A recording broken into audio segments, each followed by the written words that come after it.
Good morning student. बघा आपलं जे काही चॅप्टर सुरू आहे 9वं चॅप्टर ऑप्टिक्स.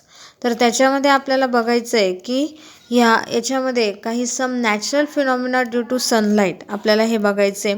तर त्यामध्ये जे काही सन रेज आहे त्या सन रेजपासून आपल्याला रिफ्रॅक्शन जे काही फिनॉमिना आहे ते झाल्यानंतर एक प्रकारे कशा पद्धतीने रिफ्रॅक्शन, डिस्पर्शन आणि रिफ्लेक्शन झाल्यानंतर फॉर्मेशन ऑफ रेनबो हा क्रिएट होतो आहे, हा बेसिक कन्सेप्ट आपल्याला इथे बघायचा आहे. तर some natural phenomena of due to sunlight जसं काही काय असणार आहे त्याचं एक्झाम्पल आहे रेनबो. तर कशा पद्धतीने त्याच्या मागचे जे काही बेसिक कन्सेप्ट आहे जसं रिफ्रॅक्शन ऑफ लाईट. बघा आता हा इथे ग्लासचा स्लॅब दिसतोय, तर तो जो काही ग्लासचा स्लॅब आहे त्याच्यामधून लाईट रेज हा एंटर झाला आहे आणि एंटर झाल्यानंतर तिथे लॅटरल शिफ्ट म्हणजे काय, तिथून तो एअर मीडियममधून जे काही रेज आहेत ते पासआउट झालेले आहेत. त्यानंतर इकडे नॉर्मल शिफ्ट तुम्हाला दिसते, इकडे लॅटरल शिफ्ट आहे, इकडे नॉर्मल शिफ्ट आहे. नॉर्मल शिफ्टमधून रिअल डेप्थ ही तुम्हाला दिसते आणि इकडे तर ॲपरंट डेप्थ ही दिसते. तर रिफ्रॅक्शन ऑफ लाईट हा जो काही फिनॉमिना आहे तो रेनबो ह्या कन्सेप्टसाठी फार महत्त्वाचा आहे आणि म्हणून आपल्याला तो स्टडी करणं फार महत्त्वाचं आहे. तर इथे एक प्रकारे no deviation in the direction of propagation, तिथे कुठल्याही प्रकारचं डेव्हिएशन हे घडत नाही आहे. तर काही एक्झाम्पल मी तुम्हाला सांगणार आहे की आपल्या जे काही सराउंडिंगमध्ये असतात तर ते कुठले आहेत. तर मिरेज म्हणजे काय, मृगजळ. बघा आता जर समजा तुम्ही उन्हाळ्याच्या दिवसांमध्ये एखाद्या वेळेस रस्त्यावर बघितलेलंही असेल तर गाडी आणि गाडीच्या बाजूला अशी सावलीही असते आणि आपल्याला असं वाटतं की तिथे काहीतरी पाण्याचं तळं आहे की काय, परंतु ते ॲक्च्युली म्हणजे जो काही भास आहे हा तिथे निर्माण होतो की एक प्रकारे की तिथं पाण्याचं तळं आहे, की त्यालाच त्यांनी इंग्लिशमध्ये काय म्हटलं जातं असतं, मिरेज. आता एक दुसरं एक्झाम्पल त्यांनी घेतलेलं आहे. बघा आता एक ऑब्झर्वर आहे आणि तो फिशला बघतोय, एक तळं आहे. बघा आत्ताच एक डायग्राम आली होती. तर बघा इथं फिश हॅपियर्स हिअर म्हणजे काय, तो जरी खाली असला तरी तो आपल्याला वरच्या दिशेने दिसतो. हे देखील काय आहे, रिफ्रॅक्शन ऑफ लाईटचं एक्झाम्पल आहे. त्याच्या मागचं जे काही कन्सेप्ट आहे ते काय आहे की जे काही आपण बघतो तर तो बघताना जे काही रेज आहेत रिफ्रॅक्शन ऑफ लाईटचे तर तिथून आपल्याला ते एंटर होतात आपल्या डोळ्यांमध्ये आणि त्यानंतर तो फिश आपल्याला वर तरंगताना हा दिसतो. म्हणजे फिश मात्र ॲक्च्युली रिअली तो कुठं असतो, तो डेप्थला असतो म्हणजे खाली असतो. तर त्यानंतर आपल्याला पुढचा जो काही बघायचा आहे तो असणार आहे एक प्रकारे एक दुसरं एक्झाम्पल बघायचं आहे, प्रिझम. तर प्रिझमच्या याच्यामध्ये व्हाईट लाईट जर आपण एंटर केल्यानंतर तिथे एक प्रकारे रिफ्रॅक्शन घडल्यानंतर तिथे 7 कलर हे आपल्याला दिसतात वेगवेगळे. कुठले कुठले आहेत ते बघूया.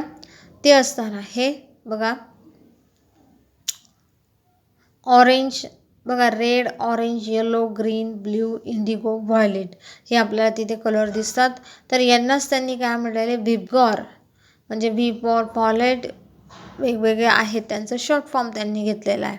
तर अशा पद्धतीने आपल्याला प्रिझमचं देखील हे एक्झाम्पल कशाचं असणार आहे, रिफ्रॅक्शन ऑफ लाईट म्हणजे कशा पद्धतीने तिथे जे काही रेज आहे व्हाईट लाईट एंटर केल्यानंतर त्या प्रिझममधून तिथे 7 कलरचे जे काही कलर्स आहेत ते तिथे तुम्हाला दिसतात रिफ्रॅक्शनमुळे ते होतं तिथे. मग आता रेनबोचा जो काही कन्सेप्ट आहे तो आपल्याला बघायचा आहे. त्याच्या आधी त्याच्याशी रिलेटेड जे काही कन्सेप्ट आहेत ते आपल्याला बघायचे. आता वेगवेगळे बघा फॅक्ट्स आहेत. तर कुठले कुठले असणार आहेत की त्या रेनबोसाठी, की रेनबो हा केव्हा दिसू शकतो, तर हा scene during rains and on the opposite side of the sun. म्हणजे काय की ज्यावेळेस पाऊस हा पडून गेलेला असतो आणि त्यानंतर सूर्याचे किरणं त्या रेनड्रॉप्समध्ये एंटर होतात आणि एंटर झाल्यानंतर तिथे रेनबोचा जो काही एक प्रकारे आपल्याला रेनबो हा दिसू शकतो. परंतु आपल्याला जर बघितलं तर उघड्या डोळ्यांनी आपल्याला फक्त एकच रेनबो दिसणार आहे, परंतु आपल्या फिजिक्समध्ये मात्र आपल्याला 2 प्रकारचे रेनबोचे प्रकार बघायचे. एक म्हणजे प्रायमरी रेनबो आणि दुसरा असणार आहे सेकंडरी रेनबो.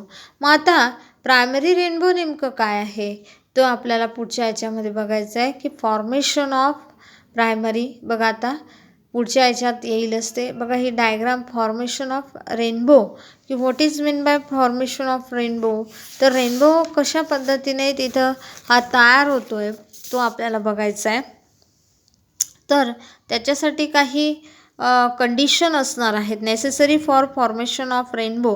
तर light showers with a relatively large raindrops morning or evening time and enough sunlight. म्हणजे काय की पुरेशा प्रमाणात जे काही म्हणजे शॉवर म्हणजे काय की पाऊस जो काही आहे तो कसा असला पाहिजे शॉवरसारखा म्हणजे तिथं असला पाहिजे आणि त्यानंतर पुरेशा प्रमाणात जो काही सूर्यप्रकाश आहे तो असला पाहिजे. बघा आता how rainbow is form. Rainbow कशा पद्धतीने तयार होतो. बघा इथे एक रेन ड्रॉप्स दिसतोय तुम्हाला डायग्राममध्ये आणि त्याच्यामधून इकडे एक व्हाईट लाईट म्हणजे काय सनरेज बरोबर आहे.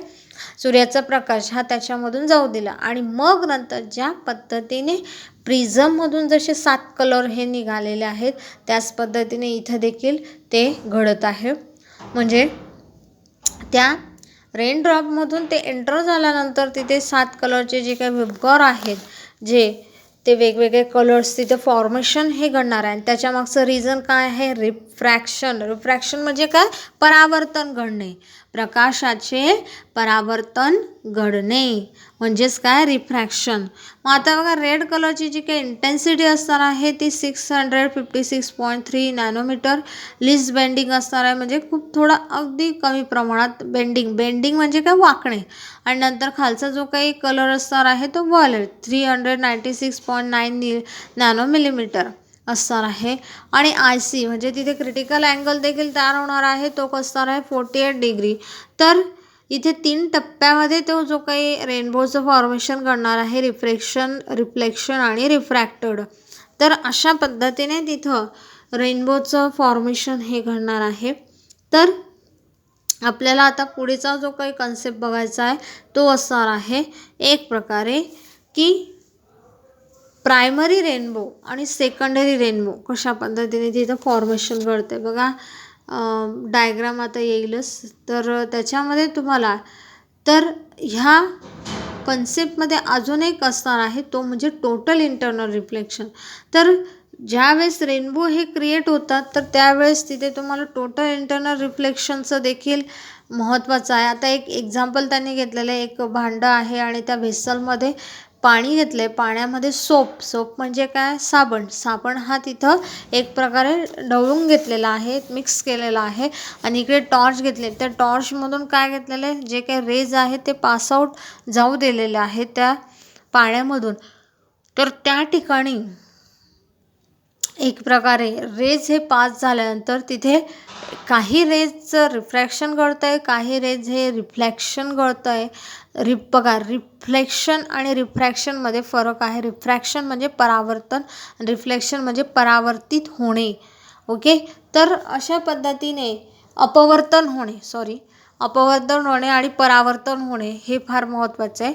तर एक प्रकारे तिथे हे टोटल इंटरनल रिफ्लेक्शनचं पण उदाहरण देण्यामागचं तात्पर्य हे आहे की हा कन्सेप्ट देखील प्रायमरी आणि सेकंडरी रेनबोमध्ये आपल्याला लागणार आहे.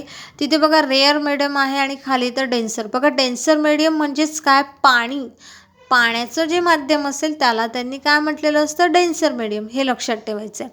The phenomena of undergoing is a partial reflection in the same medium at the interface when light passes from one medium to another is called as the internal reflection. त्यालाच तुम्ही काय म्हणणार internal reflection. बघा आता त्यांनी इथे कशा पद्धतीने पार्शली रिफ्रॅक्टेड रेज घेतलेले पार्शली रिफ्लेक्टेड रेज घेतलेले आहेत आणि IC is the critical angle. बघा आपण आधीच्या ह्याच्यात पण बघितलं होतं की त्या डायग्राममध्ये तिथे आधी पण टोटल इंटरनल रिफ्लेक्शनचा जो कन्सेप्ट होता त्या कन्सेप्टमध्ये देखील IC म्हणजे क्रिटिकल अँगल देखील होता तो. तर या ठिकाणी देखील इथे आय तुम्हाला दिसतोय आणि तो कसा असतो, राईट अँगल, म्हणजेच काय 90 डिग्रीचा अँगल हा तिथे तयार झालेला आहे. बघा तिकडे सुरुवातीला जो बाण दिसतोय त्या डायग्राममध्ये, तिथं काय तयार झालेला आहे, 90 डिग्रीचा अँगल हा तयार होतो, हे लक्षात असू द्या. त्यानंतर बघा आपल्याला the angle of is a incidence is called as a critical angle की when the refracted ray is a perpendicular to normal की ऑर द क्रिटिकल जो काय अँगल असणार आहे तो कसा असणार आहे, 90 डिग्रीचा अँगलमध्ये हा असणार आहे, हे लक्षात असू द्या. अशा पद्धतीने तुम्हाला जो काही Wien angle of is a refraction is a 90 degree हा असणार आहे, तर त्या ठिकाणी आपल्याला टोटल इंटरनल रिफ्लेक्शनचा जो काही कन्सेप्ट आहे हा क्लिअर होतो आहे. तर त्यानंतर तुम्हाला इथे एक प्रकारे हा टोटल इंटरनल रिफ्लेक्शनचा जो काही कन्सेप्ट आहे तो प्रायमरी रेनबो आणि सेकंडरी रेनबोमध्ये लक्षात घ्यायचा आहे. तर आपण त्याचा सुरुवातीला प्रायमरी रेनबो आपण बघूया. तर प्रायमरी रेनबोमध्ये तुम्हाला जे काही असणार आहे की प्रायमरी रेनबोमध्ये optical phenomena involved in the formation of a primary rainbow due to a spherical drop, म्हणजे व्हाईट रे हा तिथे एंटर होतो. तो एंटर झाल्यानंतर तिथे तुम्हाला प्रिझममध्ये जशा पद्धतीने 7 कलरचे तिथे विबगॉड हे दिसतात, त्याच पद्धतीने इथं देखील हे घडतं प्रायमरी रेनबोमध्ये. त्याच पद्धतीने तुम्हाला प्रायमरी रेनबोमध्ये एक प्रकारे बघा आता how rainbow is form, rainbow हा कशा पद्धतीने तिथे तयार होतो आहे, तर त्याचं त्यांनी उदाहरण हे दिलेलं आहे की रिफ्रॅक्शन, रिफ्लेक्शन आणि रिफ्रॅक्टेड हे तिथे त्या पद्धतीने घडल्यानंतर तिथे रेड हा कलरची जी इंटेन्सिटी ही हाय असते, त्याच्यानंतर व्हॉलेट कलरची इंटेन्सिटी आणि आय सी हा काय दिलेला आहे त्यांनी, एक प्रकारे क्रिटिकल अँगल तो कसा आहे 48 डिग्रीचा असणार आहे.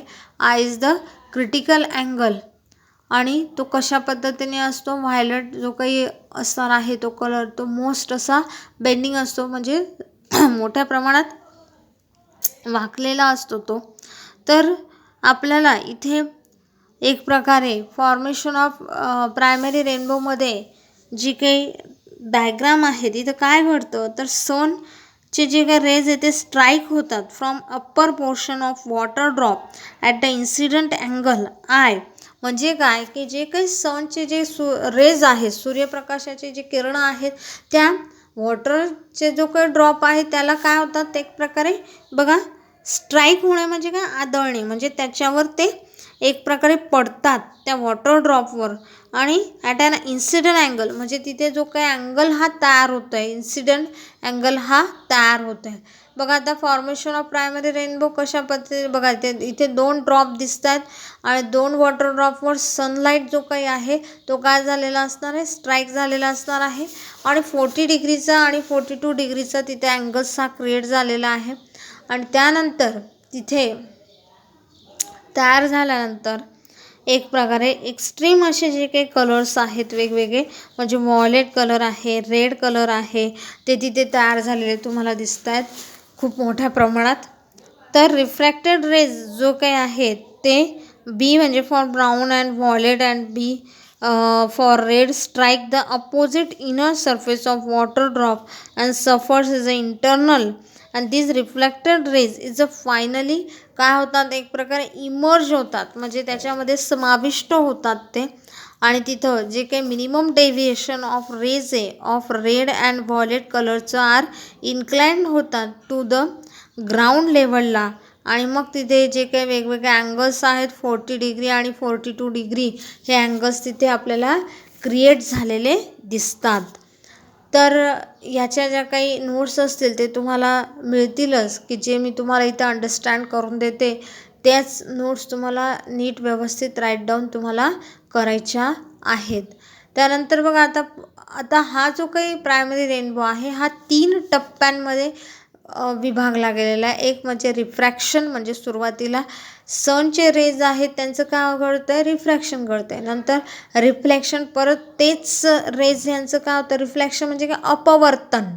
आणि रिफ्रॅक्शन म्हणजे काय, परावर्तन, लक्षात ठेवायचं आहे. तर अशा पद्धतीने आता आपण बघितलं प्रायमरी रेनबो. आता फॉर्मेशन ऑफ सेकंडरी रेनबो बघणार आहोत. सेकंडरी रेनबोमध्ये काय घडतं आहे, तर तिथे देखील दोन प्रकारचे एक फेंट असा कलरचा रेनबो हा तिकडे बाजूला तयार झालेला हा दिसतो. म्हणजे दोन प्रकारचे असे तिथे रेनबो आपल्याला क्रिएट तिथे झालेले दिसतात. कधी कधी दोन रेनबो पण आपल्याला तिथे तयार झालेले असतात. एक अगदी फेंट कलरचा पट्टा असतो आणि एक अगदी डार्क कलरचा असतो. मग त्यावेळेस आपण फिजिक्सच्या भाषेमध्ये म्हणू शकतो की हा जो काही तयार झालेला आहे हा सेकंडरी रेनबो तयार झालेला आहे, हे आपल्याला तिथं आपण म्हणू शकतो. मग आता याच्यामध्ये हा जो काही फॉर्मेशन ऑफ सेकंड रेनबो आहे हा रिफ्रॅक्शन, रिफ्लेक्शन आणि रिफ्रॅक्शन अशा 4 टप्प्यांमध्ये तो तयार होतो. म्हणजे सुरुवातीला घडतं आहे तिथं रिफ्रॅक्शन, नंतर रिफ्रॅक्शन म्हणजे काय, परावर्तन, रिफ्लेक्शन म्हणजे काय, अपवर्तन, रिफ्लेक्शन म्हणजे परत अपवर्तन घडतं आणि परत नंतर रिफ्रॅक्शन म्हणजे परावर्तन घडतं. बघा तिथे नंबरिंग दिलेले आहेत 1 2 3 4. म्हणजे त्याच पद्धतीने सुरुवातीला रिफ्रॅक्शन, नंतर सेकंड नंबरला रिफ्लेक्शन, 4 नंबरला रिफ्लेक्शन आणि नंतर परत रिफ्रॅक्शन हे घडतं आहे. तर intensity of light he reduce होते 3 नंबरला. तर अशा पद्धतीने जे काही सेकंडरी जे काही रेनबो आहे त्याचं फॉर्मेशन हे घडतं आहे, हे लक्षात असू द्या. हे दोघंही कन्सेप्ट थेरॉटिकल आहेत, डायग्राम आहेत.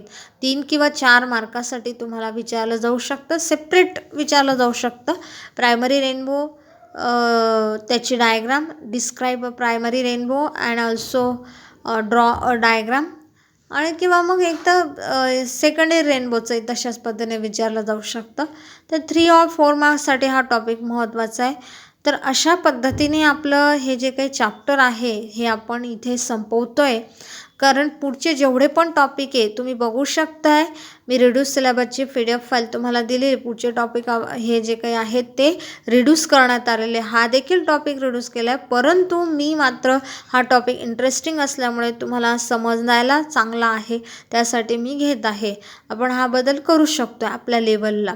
तर अशा पद्धतीने तुम्ही हा टॉपिक व्यवस्थित स्टडी करायचा आहे आणि लर्न करायचा आहे. मी त्याच्या खाली, ह्या व्हिडिओच्या खाली त्याच्या नोट्स तुम्हाला पाठवेल. त्या नोट्स तुम्ही व्यवस्थित राईट डाऊन करायच्या आहेत. नमस्कार.